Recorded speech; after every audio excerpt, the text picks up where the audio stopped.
आप सभी विद्यार्थियों का मेरे YouTube चैनल पर स्वागत। उम्मीद करता हूँ कि आप सभी बहुत अच्छे से हैं। हो जी, क्या हो गया?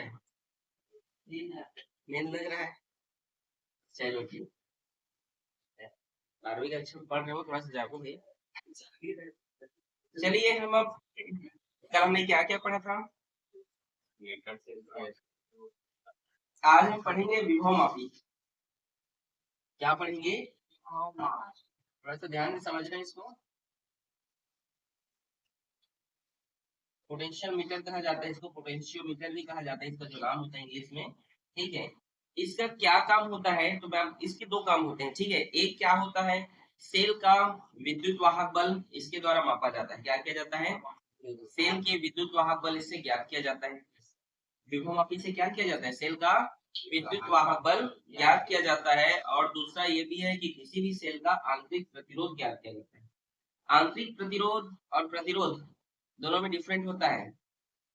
आंतरिक प्रतिरोध सेल बैटरी के पास होता है, ठीक है, और बाह्य प्रतिरोध नॉर्मल प्रतिरोध तार के पास होता है। याद रखना, दोनों को सेम मत समझना कभी। सेम लग रहा है ना?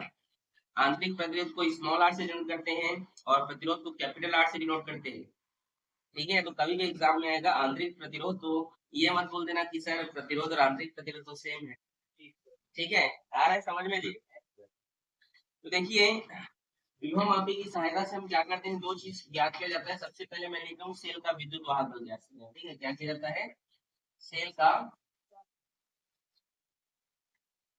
विद्युत वाहक बल, सेल का क्या जी? विद्युत वाहक बल ज्ञात किया जाता है इसके द्वारा। दूसरा, अगर हम यहाँ पर बात करें, ये किस सिद्धांत पर कार्य करता है?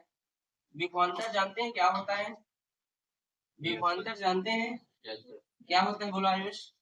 किसी धन आवेश या ऋण आवेश को, किसी विद्युत क्षेत्र में ऋण आवेश या धन आवेश को एक स्थान से दूसरे स्थान तक ले जाना है। आप बोलो जी किरण। क्षेत्र में धन आवेश को एक स्थान से दूसरे स्थान तक ले जाने में जिसमें कार्य करने पर हाँ, दोनों के बीच एक स्थान से दूसरे स्थान तक। ठीक है, आप लोग परिपथ पढ़े हो? इसमें बताओ, सर्किट परिपथ खुला है कि बंद है? मैं पढ़ाया तो बहुत अच्छे से जब स्टार्ट कर रहा था। Very good. इस क्लास में एक ही लड़के को पता है, साहू जी को। ठीक है, बाकी किसी को नहीं पता। हाँ, कैसे? यहाँ पर परिपथ कब बंद होता है, कब खुला होता है, जानते हो? Yes sir. बंद कब होता है, तुम बोलो। जब ई का मान छोटा होता है। ई का मान छोटा होता है। जब ई का मान बड़ा होता है, जब ई का मान बड़ा होता है वी से, तब परिपथ बंद होता है। भैया साहू जी के पास से कुछ सीखो तुम, क्यों साहू जी? बाकी किसी को तो याद ही नहीं है। और बंद खुला कब रहता है? परिपथ खुला कब रहता है? जबकि विभवांतर के बराबर और ई छोटा होता है। Very good. ठीक है, उस कंडीशन में क्या होता है, यह खुला होता है, तो यह खुले परिपथ पर यह कार्य करता है। याद रखिए, इस पर खुले परिपथ के सिद्धांत पे। ठीक है जी, देखिए हम यहाँ पर क्या करते हैं, परिपथ में अगर आपसे बात किया जाए कि इसका परिपथ किस तरीके का होता है, तो इसमें विभव मापी में जैसे आपने पढ़ा अभी इसके पहले मीटर से, तो 1 मीटर का तार होता था। इसमें अगर हम परिपथ की बात करें तो इसमें 10 मीटर का तार होता है। कितने मीटर का? 10 मीटर का तार होता है। ध्यान से समझेंगे, इसमें कितने मीटर का तार होता है? 10 मीटर का तार होता है। और 10 मीटर के तार इस प्रकार से लंबा नहीं फैलाए रहते उसको। अगर लंबा फैला देंगे तो एक्सपेरिमेंट नहीं कर पाएगा वैज्ञानिक। नहीं समझे मैंने क्या कहा? तो वो एक लकड़ी के बॉक्स में, किसमें? लकड़ी के बॉक्स में, ये लकड़ी का बॉक्स है, उसमें किसी तरीके से जो है वो रखा हुआ रहता है, वो तार लपेटा हुआ रहता है। देखो ना तुम लोग, कई बार छोटे छोटे जैसे तुम लोग देखना, कोई बैटरी में देखना, तांबे के तार लिपटे हुए रहते हैं ऐसे, या फैन में ही देखा करो लिपटे हुए रहते हैं। कितना लंबा तार होता है, फैलाएंगे तो वो डिवाइस ही उतना बड़ा नहीं हो पाएगा। समझ रहे हो मैं क्या बोल रहा हूँ? आया कि नहीं आप लोग को? तो इस तरीके से उसे घुमावदार जो है लपेटा जाता है। ठीक है, जिसका ये परिपथ है। ठीक, कितना मीटर का तार होता है? 10 मीटर का, याद रहेगा। अगर हम इसके सैद्धांतिक चित्र की बात करें, देखिए इसका चित्र किस प्रकार से होता है।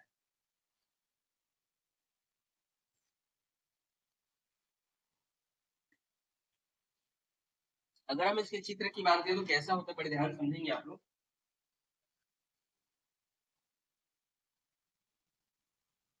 इसको रेजिस्टेंस कहा जाता है, आर एच। अब बायोलॉजी का आर एच मत पढ़ना, आर एच फैक्टर क्या होता है, बायोलॉजी का आर एच फैक्टर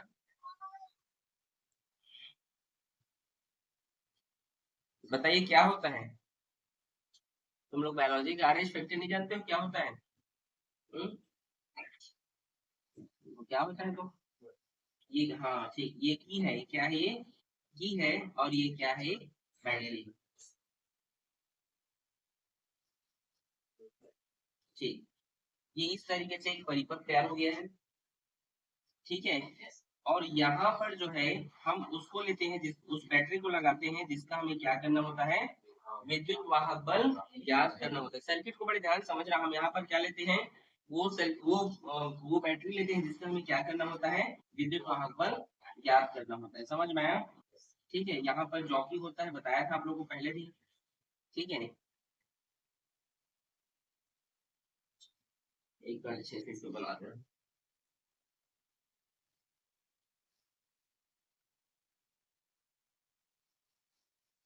समझिए यहाँ पर तार होता है और इस जॉकी से इस तरीके से जोड़ दिया जाता है, ठीक है, ये इस तरीके, ठीक है जी, आया समझ में? ठीक है, हम मान लेते हैं ये जो है ए बी की स्केल है कितने मीटर का, 10 मीटर का, ठीक है। इसकी लंबाई आप एल मान लीजिए, ठीक है। ये ई है, ये के है, तो ये के टू है, बैटरी को ई रखना, ठीक है। ठीक, यहाँ तक किसी कोई दिक्कत सर्किट में, किसी को भी? ये आर एच, जो इसको हिंदी में धारा नियंत्रक कहते हैं, क्या कहते हैं, धारा। वहां पर रेजिस्टेंस बॉक्स होते थे जिससे हम की निकालते थे, रेजिस्टेंस निकालते थे ना, जिससे क्या हो जाए, वो संतुलित अवस्था में आ जाए। तो यहाँ पर हम धारा को नियंत्रित करने के लिए वो रेजिस्टेंस बॉक्स से हम क्या करते हैं, धारा को नियंत्रित करते हैं, उसी से प्रतिरोध को कम या ज्यादा करते हैं यहाँ पर, ठीक है। ये काम होता है, ठीक है। बस बाकी सेम टू सेम काम है इसका भी, जॉकी को पकड़ते हैं, ठीक है। विक्षेप अगर इस साइड में छुआते हैं, टच कराते हैं, तो उसका विक्षेप बताया था ना आप लोग को, ठीक है। अगर आप इस प्रकार से टच है तो विक्षेप इधर होना चाहिए और इस साइड होना चाहिए। अगर नहीं हो रहा है तो आपका सिस्टम खराब है वहां पर फिर, ठीक है। या तो आप क्या करें, उसको धारा को नियंत्रित करो, वहां से धारा नियंत्रित कीजिए, और जब तक ये संतुलन न हो जाए तब तक इस प्रयोग को करते रहिए, और जब संतुलित अवस्था में आ जाए तो आप प्रयोग को बंद कर दीजिएगा, और कुछ नहीं है, ठीक है। ये क्या होता है, एक ऐसा तार लिया जाता है, यहाँ ये सब तार है ना, ये इस तार की सहायता से ये बैटरी यहाँ पर लगा है, जिसका क्या करते हैं हम लोग यहाँ पे, बताइए, विद्युत वाहक बल, ठीक है, जिसका ज्ञात करना होता है, उस बैटरी को यहाँ पर लगाते हैं, ठीक है। और बस जॉकी की सहायता से छुआते रहते हैं, जो पहले प्रयोग आप लोगों को बताया था ना, सेम टू सेम वैसी है, ठीक है। तब तक इस प्रक्रिया को करते थे जब तक वह संतुलित ना हो जाए, ठीक है। किसी कोई दिक्कत? ठीक है, आगे बढ़े। इसको हल करने के लिए यहाँ पर एक मैं टॉपिक बोल रहा हूँ जिसको कहते हैं विभव प्रवणता, पोटेंशियल ग्रेडियंट कहा जाता है जिसको, ठीक है। क्या होता है विभव प्रवणता, चलिए समझते हैं, ठीक है। ये इसी को समझने के लिए यहाँ पर मैं विभव प्रवणता बता रहा हूँ, ठीक है। क्या होता है विभव प्रवणता, तो देखिए विभव प्रवणता, इसको हम के से जोड़ करते हैं, किससे जोड़ करते हैं, के इक्वल्स टू बी अपॉन, पहले ये बताइए किसी किसी को कुछ डाउट है, पूछो, अगर किसी डाउट हो तो पूछिए।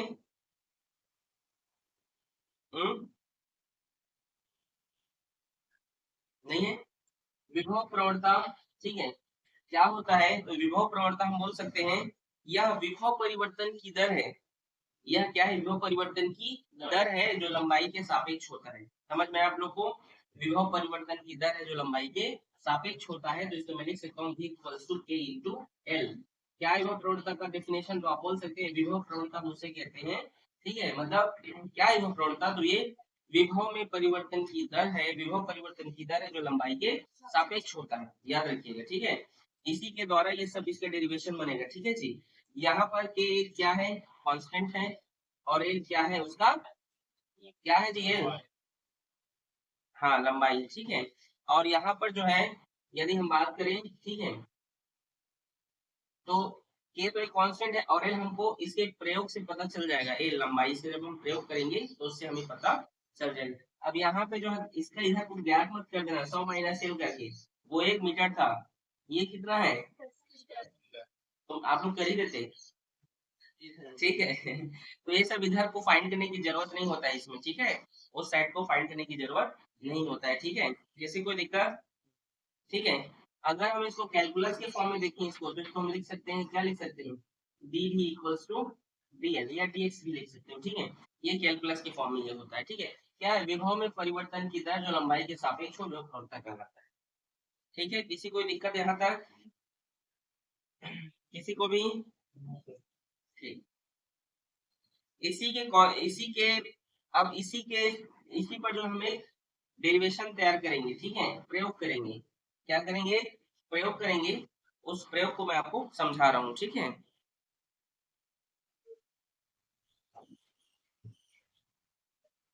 देखिए यहाँ पर हम एक प्रयोग करेंगे, ठीक है, क्या करेंगे, दो सेलों के विद्युत वाहक बल की तुलना, ठीक है। यहाँ पर हम एक प्रयोग कर रहे हैं, प्रयोग कर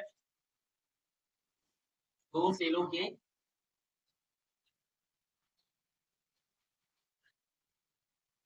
विद्युत वाहक बल की हम क्या करेंगे, यहाँ पर तुलना करेंगे, क्या करेंगे जी, विद्युत वाहक बल की यहाँ पर हम क्या करेंगे, तुलना करेंगे, ठीक है। कुछ नहीं करना है, बस यहाँ पर जो सर्किट है इसको थोड़ा सा चेंज कर देना, यहाँ से एक लाइन लेना, और यहाँ से दो सेल बोला है ना, एक सेल तो ये हो गया, इधर देखो, एक सेल ये हो गया, और एक सेल इसको कर लीजिए, ठीक है, ये की सेल, और इसको भी जोड़ दीजिए, ठीक है, जो धारा मापी के साथ जॉकी के साथ उसको आप लगा दीजिए, ठीक है। ये हो गया दो सेल के लिए, समझ में आया। अलग से आप लोग चित्र बनाना, ठीक है, मैं उसको वहीं पे बना दिया, ठीक है ना, समझ गए मैंने क्या कहा, ठीक है। देखिए यहाँ पर जब हम एक बार मेजर करते हैं, ठीक है, ये कैसे काम करते हैं, तो जब इसको हम काम कराना होता है तो सबसे पहले ये स्विच को ऑफ करते हैं, ठीक है, और इसको ऑन करके हम जॉकी की सहायता से इसका हम मेजर करते हैं, तो इससे हमें L1, ठीक है, यहाँ पर इसकी जो लंबाई है हमें क्या मिला, L1 प्राप्त होता है, किसके लिए, J1 के लिए, ठीक है। मतलब हम जॉकी की सहायता से क्या करते हैं, जब इस बैटरी का जब इस बैटरी को हम क्या करते हैं, इस जब कार्य कराते हैं, ठीक है, जॉकी की सहायता से, तो हम सबसे पहले तो इस स्विच को क्या करेंगे, ऑफ करेंगे, बंद कर देंगे। फिर इसको जब हम करते हैं तो L1 और J1 प्राप्त होता है। फिर इस स्विच को ऑफ कर देते हैं, तो क्या होता है, यहाँ पर हमको जो इसकी लंबाई है L2 प्राप्त हो जाती है, तो J2 के लिए हमें यहाँ पर ये L2 प्राप्त हो जाता है। समझे मैंने क्या कहा, ठीक है। देखो अब ये स्विच को ऑफ करोगे तो ये स्विच ऑन करके आपको क्या करना है, तो जॉकी की सहायता से आपको हर जगह मीटर पर आपको छुआते रहना है। अगर जो है आपका धारा, मतलब यदि आपके यहाँ पर जो सेटअप को अच्छे से नहीं है, तो आप रेजिस्टेंस से क्या करेंगे जी, उसको धारा को नियंत्रित करते रहेंगे, आ रहे समझ में। ये देखिए विभव मापी क्या है, सेल का विद्युत वाहक बल हम निकालते हैं, ठीक है। तो यहाँ पर दो सेल है, दो सेल का निकालना है, तो बस वही है कि हम जॉकी की सहायता से स्केल के अगर स्केल के बाएं साइड को छुआते हैं तो उसका विक्षेप जो है अपोजिट होना चाहिए, ठीक है, या उसके सापेक्ष होना चाहिए। तो अपोजिट बताया था ना, इस तरीके से होना चाहिए, मतलब ये अगर आप छुआ रहे हैं तो एक सिरे को छुआएंगे तो इधर होना चाहिए, दूसरे सिरे को अगर टच करेंगे तो इसी साइड होना चाहिए, तो समझ में आ रहा है जी। अगर ऐसा नहीं हो रहा है तो आपके डिवाइस में कुछ प्रॉब्लम है, आप धारा को जो है क्या करते हैं, आरएस से क्वेश्चन बॉक्स से क्या कर सकते हैं, उसे कम ज्यादा कर सकते हैं, नियंत्रित करते हैं, निकालते नहीं, उसको नियंत्रित करते हैं, रेजिस्टेंस बॉक्स से ओम्स निकालते हैं, ठीक है, आ रहे समझ में। अब यहाँ पर क्या करते हैं, जॉकी की सहायता से जब इसको हम मेजर करते हैं, यहाँ से जब हम इस क्रिया को, उस कार्य को करने के लिए हम करते हैं, K3 को स्विच करके जब K2 से कार्य करते हैं, तो यहाँ पर हमें L1, तो यहाँ J1 के लिए प्राप्त होता है जॉकी के लिए। जब इसको ऑफ करके इसे ऑन करते हैं और जॉकी की सहायता से जब टच कराते हैं, तो J2 के लिए हमें यहाँ पर उसकी लंबाई क्या प्राप्त हो जाती है, L2 प्राप्त हो जाती है, समझे कि नहीं। और कुछ नहीं है, और ये सब आपको लिखना नहीं है कि आपने क्या क्या किया है, वो सब लिखने का नहीं होता है, ठीक है। आपको अगर पूछेगा प्रयोग दो सेलों का विद्युत वाहक बल की तुलना करो, तो बस ये चित्र बना देना है आपको, लिख देना है कुछ कुछ वहां पे, जैसे क्या बोले जी, हाँ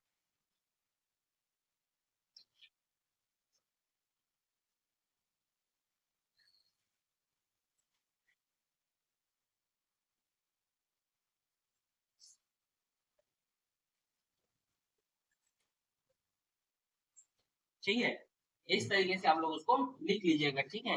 ये सब मत लिखना, सिर्फ और सिर्फ आप प्रयोग वन लिखना, ये लिखकर चित्र बना लीजिएगा, और ये कुछ कुछ सिद्धांत पूछेगा, सिद्धांत है ना, परिपथ को लेकर 10 मीटर तक आलेख है, ये आपको प्रयोग विधि नहीं पूछे कि आपने क्या क्या प्रयोग किया, ठीक है, समझ में आ रहा है। ठीक है। तो चलिए प्रथम सेल के लिए हम यहाँ पर गणना करते हैं। यहाँ पर 2 सेल है, ठीक है। ये E2 है ना, 2 सेल लिए हम अभी, इसके लिए हम E1 और E2 इसको बोलेंगे यहाँ पे, ठीक है। तो 2 सेल है यहाँ पे, ठीक है। तो हम सबसे पहले लिखते हैं प्रथम सेल के लिए, इसके लिए प्रथम सेल, ठीक है। तो यहाँ पर हम प्रथम सेल के लिए हम निकालेंगे E1 के लिए, ठीक है। ये E1 है, तो E1 और विभव प्रवणता आप देख रहे हैं क्या लिखते हैं उसको हम, KL1, KL1 लिखा है ना, ठीक है। समझ आ रहा है मैं क्या बोलना चाहता हूँ, ठीक है। अब यहाँ पर सर बी और आप E1 मत लिखो, ऐसा मत बोल देना, ठीक है। आ रहा है समझ में, दोनों समान होते हैं भैया, आप लोग इतने दिन से फिजिक्स पढ़ रहे हो, समझिएगा, ठीक है।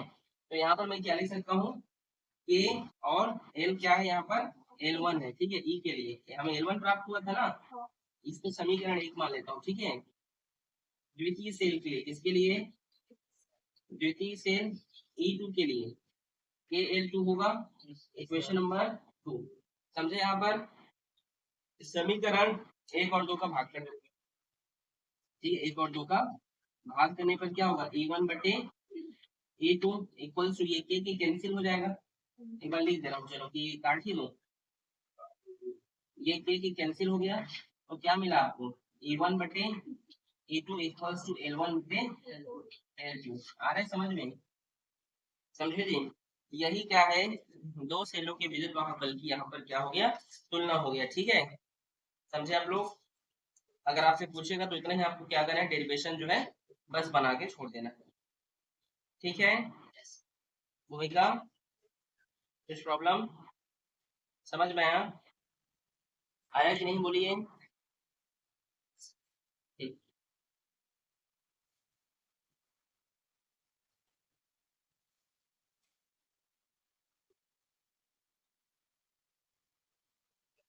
चलिए आगे देखते हैं हम।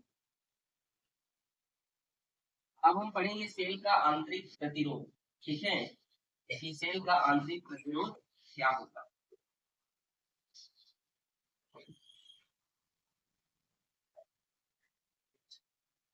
देखिए आंतरिक प्रतिरोध क्या है, इसको हम स्मॉल आर से डिनोट करते हैं, ठीक है।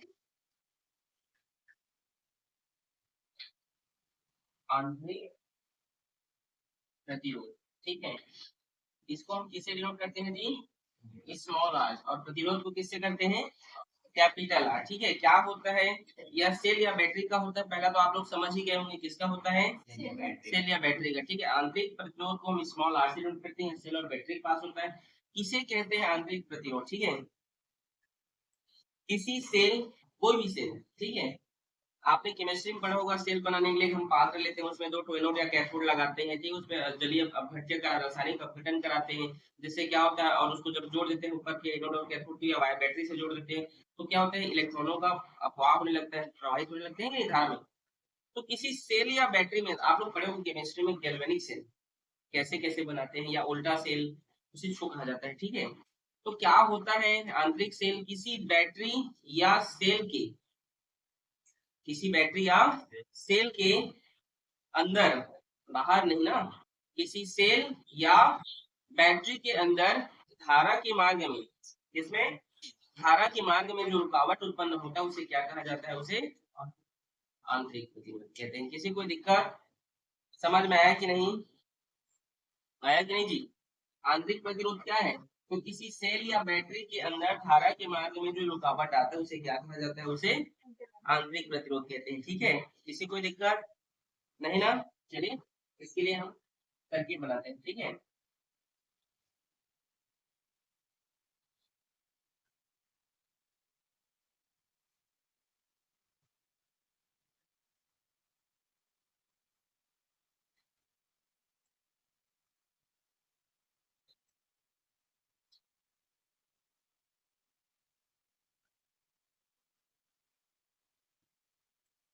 समझ में आया आप लोग को, ठीक है। ये क्या है, यहाँ पर एक सर्किट आपके इस तरीके से तैयार हो गया, ठीक है, ठीक है। ये धारा है, ठीक है जी, ठीक है ना। आंतरिक प्रतिरोध के लिए छोटा सा है। तो क्या है आंतरिक प्रतिरोध, इतना तो आप लोग समझ गए हैं, ठीक है। तो इसके लिए छोटा सा हम डेरिवेशन यहाँ पर देखते हैं, ठीक है। खुले परिपथ के लिए आपसे पूछेगा आंतरिक प्रतिरोध क्या है, तो परिभाषा और चित्र बना लोगे, सैद्धांतिक चित्र, परिभाषा क्या है लिखना पड़ेगा कि लिख लोगे, ठीक। खुले परिपथ के लिए, अजय इधर देखो, खुला परिपथ, ठीक है। आप जानते हैं यदि बैटरी क्या हो, खुला हो, ठीक है, तो उसको हम क्या बोलते हैं, I equals to V F, ओम के नियम से आप जानते हैं वी एफ और आर होता है कि नहीं, इक्वेशन नंबर फर्स्ट। और यदि बंद परिपथ के लिए हो तो उसको हम बंद परिपथ ई, ठीक है, आई इक्वल्स टू हम क्या बोलेंगे उसको, ये जो विभवांतर होता है, ठीक है, वो क्या होता है, ई हो जाता है विद्युत वाहक, ठीक है, और जो प्रतिरोध है उसको हम क्या लिख सकते हैं, आर प्लस आर, श्रेणी क्रम में, ठीक है, ठीक है जी। इक्वेशन नंबर 2 फिर से समझा रहा हूँ, खुले परिपथ के लिए उनके लिए हम जानते हैं आई स्टूडियो का नाम होता है, ठीक है, ये तार है खुले परिपथ के लिए समझे, ठीक है। और बंद परिपथ के लिए जो विभवांतर होते हैं वो ई हम लेते हैं, आप जानते हैं बंद परिपथ में उसको ई लिया जाता है, ठीक है, ई, और उसमें जो जो आर है उसको हम कुछ इस तरीके से, क्योंकि इसमें आंतरिक प्रतिरोध भी और ये इसको श्रेणी क्रम से प्रकार से हम उसको लिखे हैं, ठीक है। समझ में आएगा नहीं आप लोग को, यहाँ तक आ गया, ठीक है।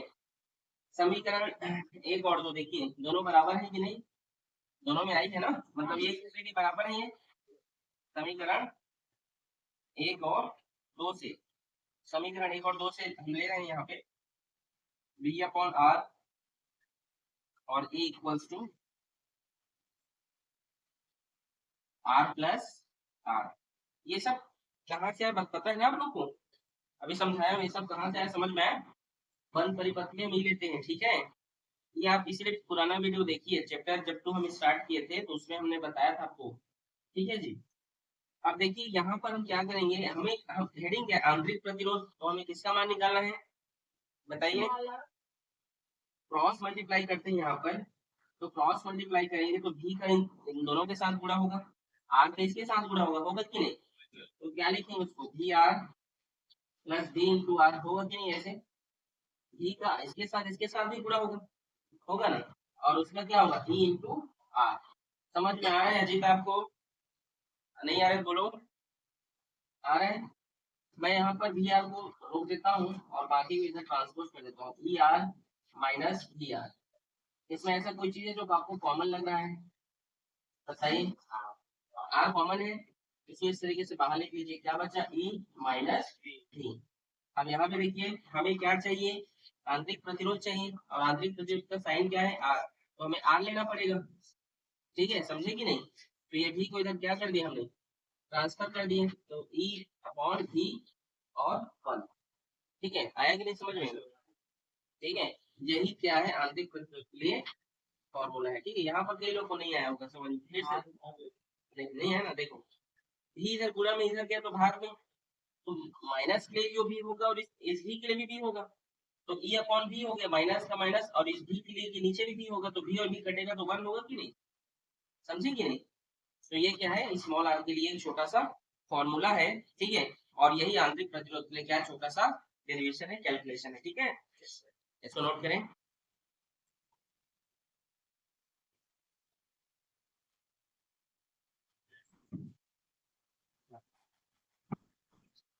ठीक है, देखिए यहाँ पर हम इसी की सहायता से प्रयोग दो करेंगे, ठीक है, प्रयोग दो क्या है, विभव मापी की सहायता से,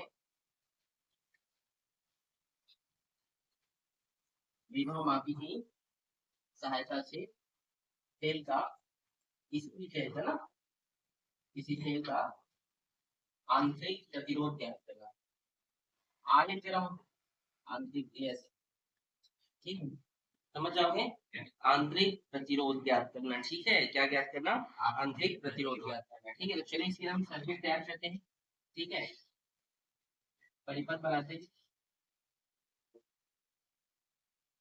बस बेसिक्स है, कुछ नहीं करना है,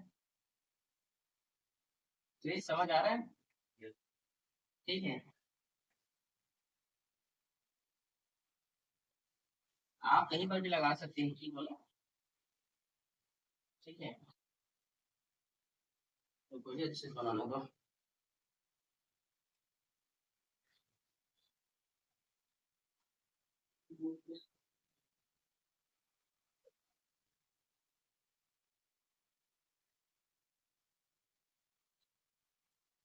इस प्रकार में जो चिन्ह लगाते हैं उसे क्या बोलते हैं, धारा नियंत्रक, एक एक ही लड़के को पता है, बाकी आप लोग को कैसे वरना हाँ हेलो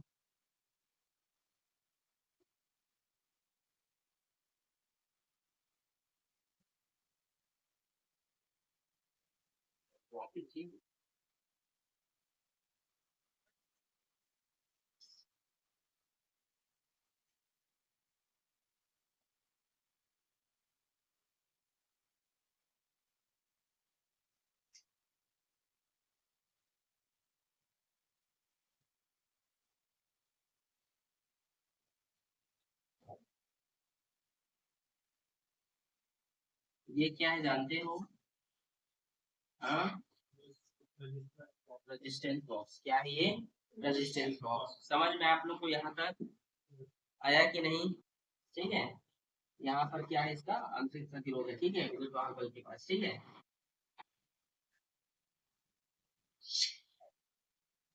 तो चित्र सबसे पहले आप लोग समझ लेंगे, तो पहले बोलता तो वही शब्द कुछ नहीं है, एक बार और बोलो।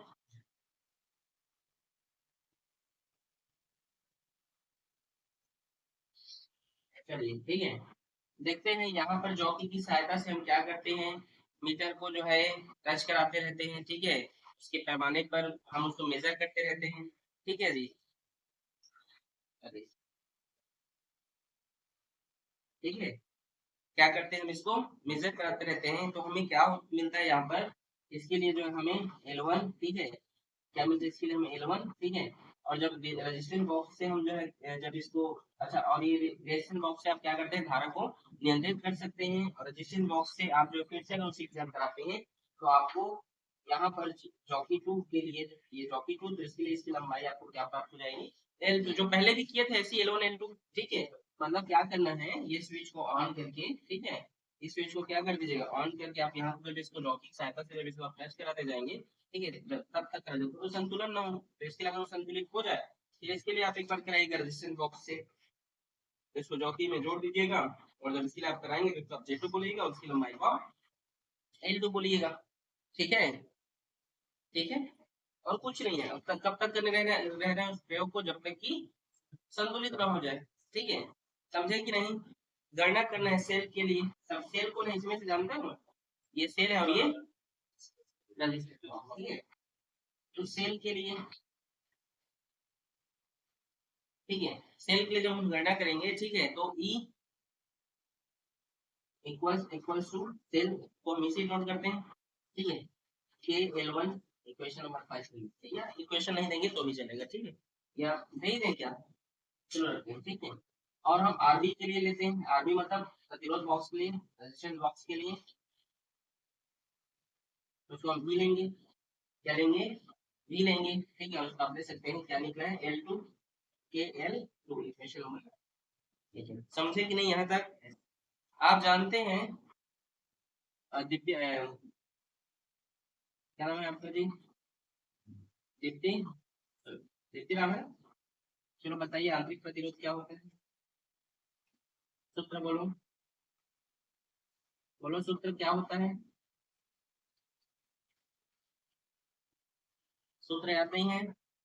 यही होता है आंतरिक प्रतिरोध का सूत्र, यही होता है ना, ठीक है। मान रख दीजिए इन दोनों का, आंतरिक प्रतिरोध में इन दोनों का क्या रख दो, मान रख दो R इक्वल्स टू, R का मान निकाल लीजिएगा, E का मान क्या है, K, देखो ये K से K कैंसिल हो जाएगा, ये K और K यहाँ पर जब रखेंगे, देखो K E का मान रखेंगे KL1, E का मान रखोगे KL2, तो ये K और K कैंसिल होगा कि नहीं होगा, लिख दो कि नहीं, लिख दो, ठीक, KL1 बटे KL2 माइनस 1, K कैंसिल हो गया, R equals to R L1 L2 minus 1, यही क्या है इसके लिए सूत्र है कि हम दो व्योमिक सहायता से किसी सेल का आंतरिक प्रतिरोध इसी तरीके से क्या कर सकते हैं, ज्ञात कर सकते हैं, ठीक है, नोट कर लें इसको आप।